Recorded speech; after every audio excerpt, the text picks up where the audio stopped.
Hello everyone. Today I'm here to explain a very simple and important problem in Python. That is palindrome problem. Let's understand what is palindrome. A palindrome is a word that reads the same forward and backward. For example, madam.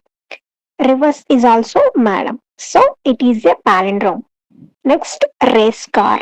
Same forward and backward. It is also palindrome. Let's take hello.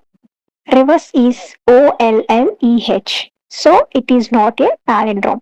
So our goal is to check whether a given string is a palindrome or not. Let's start coding. First, I take input from the user and store it in a variable called text. This allows the user to enter any word.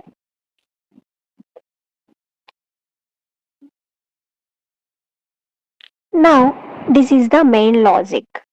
I'm comparing the original string with its reversed version.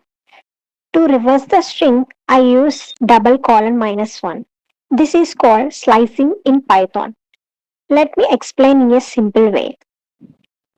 This means take the whole string and read it backwards. So this gives us the reversed string. For example, madam becomes madam, hello becomes OLLEH. So here I'm checking, is the original string equal to reverse string? If both are equal, it means the string is the same forward and backward. So I print palindrome.